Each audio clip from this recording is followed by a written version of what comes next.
حضرت محمد صلی اللہ علیہ وسلم کے اللہ کے پیغمبر ہونے کے ثبوت۔ حضرت محمد صلی اللہ علیہ وسلم کی زندگی میں ان کے پیغمبر ہونے کے ثبوت پارٹ 4۔ حضرت محمد صلی اللہ علیہ وسلم کی زندگی اس بات کی کھلی دلیل ہے کہ وہ اللہ کی طرف سے پیغمبر ہے۔ اس بات کے ثبوت میں آپ کو محمد صلی اللہ علیہ وسلم کی زندگی کا ایک واقعہ بتاتا ہوں، جس سے آپ پر ایک ستیہ کھل جائے گا کہ واقعی محمد صلی اللہ علیہ وسلم اللہ کے پیغمبر ہیں۔ جب محمد صلی اللہ علیہ وسلم نے ہرقل شاہ روم کو خط لکھ کر اسلام کی دعوت دی تو ہرقل نے محمد صلی اللہ علیہ وسلم کی تحقیق اور تصدیق کرنے کے لیے عرب کے لوگوں کو بلایا جو ملک شام میں تجارت کے لیے جایا کرتے تھے، اور ان میں سے اس وقت اسلام کے مخالفوں ابو سفیان سے ان کے بارے میں پوچھا تو اس نے بھی محمد صلی اللہ علیہ وسلم کی صداقت سچائی کی خود گواہی دی، جس سے ہرقل نے بھی جان لیا تھا کہ محمد صلی اللہ علیہ وسلم اللہ کے سچے پیغمبر ہیں۔ جب ہرقل شاہ روم کو محمد صلی اللہ علیہ وسلم کی طرف سے اسلام کی دعوت ملی تو ہرقل شاہ روم نے ان کے پاس قریش کے قافلے میں ایک آدمی بلانے کو بھیجا، اور اس وقت یہ لوگ تجارت کے لیے ملک شام گئے ہوئے تھے، اور یہ وہ زمانہ تھا جب محمد صلی اللہ علیہ وسلم نے قریش اور ابو سفیان سے ایک وقتی عہد کیا ہوا تھا۔ جب ابو سفیان اور دوسرے لوگ ہرقل کے پاس ایلیا پہنچے تو جہاں ہرقل نے دربار طلب کیا، اس کے پاس روم کے بڑے بڑے لوگ، عالم، وزیر، امیر بیٹھے ہوئے تھے۔ ہرقل نے ان کو اور اپنے ترجمان کو بلوایا، پھر ان سے پوچھا کہ تم میں سے کون شخص رسالت کے دعوے دار کا زیادہ قریبی عزیز ہے؟ ابو سفیان کہتے ہیں کہ میں بول اٹھا کہ میں اس کا سب سے زیادہ قریبی رشتہ دار ہوں۔ یہ سن کر ہرقل نے حکم دیا کہ اس کو ابو سفیان کو میرے قریب لا کر بیٹھاؤ اور اس کے ساتھیوں کو اس کی پیٹھ کے پیچھے بیٹھا دو۔ پھر اپنے ترجمان سے کہا کہ ان لوگوں سے کہہ دو کہ میں ابو سفیان سے اس وقت کے یعنی محمد کے صلی اللہ علیہ وسلم کے حالات پوچھتا ہوں۔ اگر یہ مجھ سے کسی بات میں جھوٹ بول دے تو تم اس کا جھوٹ ظاہر کر دینا۔ ابو سفیان کا قول ہے کہ اللہ کی قسم، اگر مجھے یہ غیرت نہ آتی کہ یہ لوگ مجھ کو جھٹلائیں گے تو میں آپ کی نسبت ضرور غلط بیانی سے کام لیتا۔ خیر، پہلی بات جو ہرقل نے مجھ سے پوچھی وہ یہ کہ اس شخص کا خاندان تم لوگوں میں کیسا ہے؟ میں نے کہا وہ تو بڑے اونچے نسب والے ہیں۔ کہنے لگا اس سے پہلے بھی کسی نے تم لوگوں میں ایسی بات کہی تھی؟ میں نے کہا نہیں۔ کہنے لگا اچھا، اس کے بڑوں میں کوئی بادشاہ ہوا تھا؟ میں نے کہا نہیں۔ پھر اس نے کہا بڑے لوگوں نے اس کی پیروی اختیار کی ہے یا نہ کمزوروں نے؟ میں نے کہا نہیں، کمزوروں نے۔ پھر کہنے لگا اس کے دعوے دار بڑھتے جاتے ہیں یا کوئی ساتھی پھر بھی جاتا ہے؟ میں نے کہا نہیں۔ کہنے لگا کہ کیا آپ نے اس دعوے نبوت سے پہلے کبھی کسی بھی موقع پر اس نے جھوٹ بولا ہے؟ میں نے کہا نہیں، اور اب ہماری اس سے صلح کی ایک مقرر مدت ٹھہری ہوئی ہے، معلوم نہیں وہ اس میں کیا کرنے والا ہے۔ ابو سفیان کہتے ہیں میں اس بات کے سوا اور کوئی جھوٹ اس بات چیت میں شامل نہ کر سکا۔ ہرقل نے کہا کیا تمہاری اس سے کبھی لڑائی بھی ہوتی ہے؟ ہم نے کہا کہ ہاں۔ بولا پھر تمہاری اور اس کی جنگ کا کیا حال ہوتا ہے؟ میں نے کہا لڑائی ڈھول کی طرح ہے، کبھی وہ ہم سے میدان جنگ جیت لیتے ہیں اور کبھی ہم ان سے جیت لیتے ہیں۔ ہرقل نے پوچھا وہ تمہیں کس بات کا حکم دیتا ہے؟ میں نے کہا وہ کہتا ہے کہ صرف ایک اللہ کی عبادت کرو، اس کا کسی کو شریک نہ بناؤ اور اپنے باپ دادا کے شرک کی باتیں چھوڑ دو۔ اور ہمیں نماز پڑھنے، سچ بولنے اور پرہیزگاری اور صلہ رحمی کا حکم دیتا ہے۔ ہرقل کا جواب۔ یہ سب سن کر پھر ہرقل نے اپنے ترجمان سے کہا کہ ابو سفیان سے کہہ دے کہ میں نے تم سے اس کا نسب پوچھا تو تم نے کہا کہ وہ سب سے اونچے نسب کا ہے، اور پیغمبر اپنی قوم میں اونچے نسب کا ہی بھیجے جایا کرتے ہیں۔ میں نے تم سے پوچھا کہ دعوی نبوت کی یہ بات تمہارے اندر اس سے پہلے کسی اور نے بھی کہی تھی؟ تو تم نے جواب دیا کہ نہیں۔ تب میں نے اپنے دل میں کہا کہ اگر یہ بات اس سے پہلے کسی نے کہی ہوتی تو میں سمجھتا کہ اس شخص نے بھی اسی بات کی تقلید کی ہے جو پہلے کہی جا چکی ہے۔ میں نے تم سے پوچھا کہ اس کے بڑوں میں کوئی بادشاہ بھی گزرا ہے؟ تم نے کہا کہ نہیں۔ تو میں نے دل میں کہا کہ ان کے بزرگوں میں سے کوئی بادشاہ ہوا ہوگا تو کہہ دوں گا کہ وہ شخص اس بہانے اپنے باپ دادا کی بادشاہت اور ان کا ملک دوبارہ حاصل کرنا چاہتا ہے۔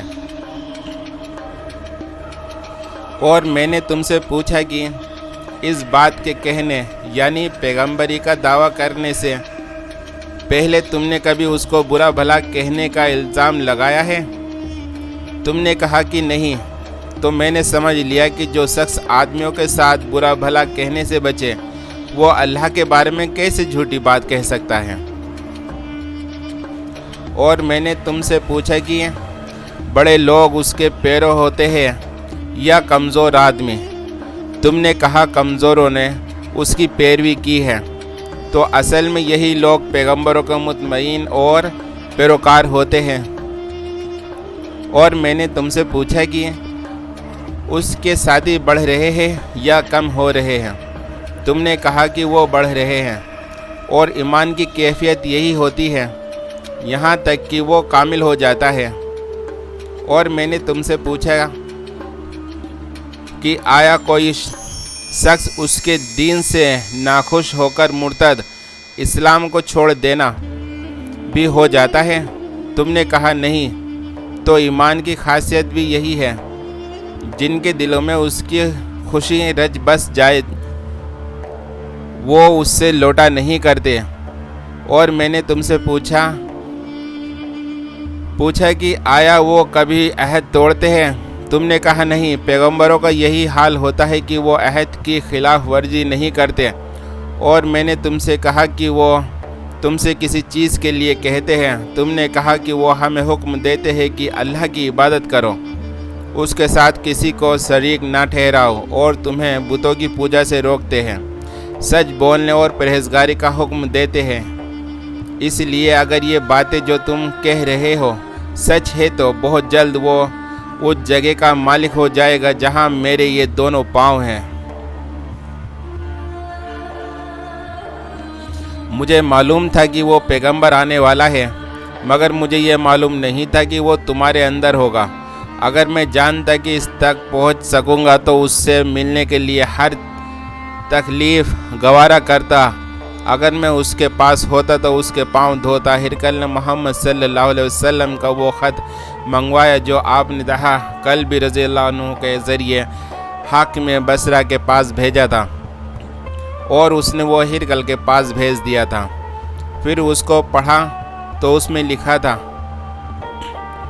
اللہ کے نام کے ساتھ جو بہت ہی مہربان اور رحم والا ہے۔ اللہ کے بندے اور اس کے پیغمبر محمد صلی اللہ علیہ وسلم کی طرف سے یہ خط ہے۔ شاہ روم کے لیے اس شخص پر سلام ہو جو ہدایت کی پیروی کرے۔ اس کے بعد میں آپ کے سامنے دعوت اسلام پیش کرتا ہوں۔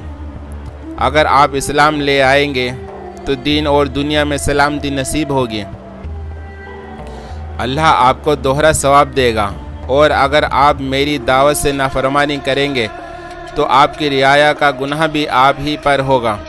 اور اے اہل کتاب، ایک ایسی بات پر آ جاؤ جو ہمارے اور تمہارے بیچ برابر ہے، وہ یہ کہ ہم اللہ کے سوا کسی کی عبادت نہ کریں اور کسی کو اس کا شریک نہ ٹھہرائے، اور نہ ہم میں سے کوئی کسی کو اللہ کے سوا اپنا رب بنائے۔ پھر اگر وہ اہل کتاب اس بات سے منہ پھیر لے تو مسلمانوں تم ان سے کہہ دو کہ تم مانو یا نہ مانو، ہم تو ایک اللہ کے اطاعت گزار ہیں۔ ابو سفیان کہتے ہیں جب ہرقل نے جو کچھ کہنا تھا کہہ دیا اور خط پڑھ کر فارغ ہوا تو اس کے آس پاس بہت شور گل ہوا، بہت سی آوازیں اٹھی اور ہمیں باہر نکال دیا گیا۔ تب میں نے اپنے ساتھیوں سے کہا کہ ابو قبضہ کے بیٹے محمد صلی اللہ علیہ وسلم کا معاملہ تو بہت بڑھ گیا، دیکھو تو اس سے بنی اسفر روم کے بادشاہ بھی ڈرتا ہے۔ مجھے اس وقت اس بات کا یقین ہو گیا کہ محمد صلی اللہ علیہ وسلم بہت جلد غالب ہو کر رہیں گے، یہاں تک کہ اللہ نے مجھے مسلمان کر دیا۔ راوی کا بیان ہے کہ ابن نادور ایلیا کا حاکم، ہرقل کا درباری اور شام کے نصارہ کا لاٹ پادری بیان کرتا تھا کہ ہرقل جب ایلیا آیا تو ایک دن صبح کو پریشان اٹھا تو اس کے درباریوں نے پوچھا کہ آج ہم آپ کی حالت بدلی ہوئی پاتے ہیں، کیا وجہ ہے؟ ابن ناطور کا بیان ہے کہ ہرقل نجومی تھا، علم نجوم میں وہ پوری مہارت رکھتا تھا۔ اس نے اپنے ساتھیوں کو بتایا کہ میں نے آج رات ستاروں پر نظر ڈالی تو دیکھا کہ ختنہ کرنے والا کا بادشاہ ہمارے ملک پر غالب آ گیا ہے۔ بھلا اس زمانے میں کون لوگ ختنہ کرتے ہیں؟ انہوں نے کہا کہ یہود کے سوا کوئی ختنہ نہیں کرتا، سو ان کی وجہ سے پریشان نہ ہو۔ سلطنت کے تمام شہروں میں یہ حکم لکھ بھیجیے کہ وہاں جتنے یہودی ہوں سب قتل کر دیے جائیں۔ وہ لوگ انہی باتوں میں مشغول تھے کہ ہرقل کے پاس ایک آدمی لایا گیا جسے شاہ غسان نے بھیجا تھا۔ اس نے محمد صلی اللہ علیہ وسلم کے حالات بیان کیے۔ جب ہرقل نے سارے حالات سن لیے تو کہا کہ جا کر دیکھو وہ ختنہ کیے ہوئے ہے یا نہیں۔ انہوں نے اسے دیکھا تو بتلایا کہ وہ ختنہ کیے ہوئے ہیں۔ ہرقل نے جب اس شخص سے عرب کے بارے میں پوچھا تو اس نے بتلایا کہ وہ ختنہ کرتے ہیں۔ تب ہرقل نے کہا کہ یہ ہی محمد صلی اللہ علیہ وسلم اس امت کے بادشاہ ہیں جو پیدا ہو چکے ہیں۔ پھر اس نے اپنے ایک دوست کو رومیہ خط لکھا اور وہ بھی علم نجوم میں ہرقل کی طرح ماہر تھا۔ پھر وہاں سے ہرقل حمص چلا گیا۔ ابھی حمص سے نکلا نہیں تھا کہ اس کے دوست کا خط اس کے جواب میں آ گیا۔ اس کی رائے بھی محمد صلی اللہ علیہ وسلم کے ظہور کے بارے میں ہرقل کے موافق تھی کہ محمد صلی اللہ علیہ وسلم واقعی پیغمبر ہے۔ اس کے بعد ہرقل نے روم کے بڑے آدمیوں کو اپنے حمص کے محل میں طلب کیا اور اس کے حکم سے محل کے دروازے بند کر دیے گئے۔ پھر وہ اپنے خاص محل سے باہر آیا اور کہا، اے روم والو، کیا ہدایت اور کامیابی میں کچھ حصہ تمہارے لیے بھی ہے؟ اگر تم اپنی سلطنت کی بقا چاہتے ہو تو پھر اس نبی کی بیعت کر لو اور مسلمان ہو جاؤ۔ ریفرنس صحیح بخاری۔ اس واقعہ میں محمد صلی اللہ علیہ وسلم کے اللہ کے پیغمبر ہونے کے ساتھ ساتھ اس بات کا بھی ثبوت ہے کہ بہت جلد محمد صلی اللہ علیہ وسلم سب پر غالب آ جائیں گے، اور یہ بھویشیہ واڑی حرف بہ حرف پوری ہوئی۔ اس واقعے کو پڑھ کر کوئی بھی عقل مند انسان محمد صلی اللہ علیہ وسلم کی زندگی پر غور و فکر کرے گا تو اس پر حق ستیہ کھل جائے گا کہ محمد صلی اللہ علیہ وسلم اللہ کے سچے پیغمبر ہیں۔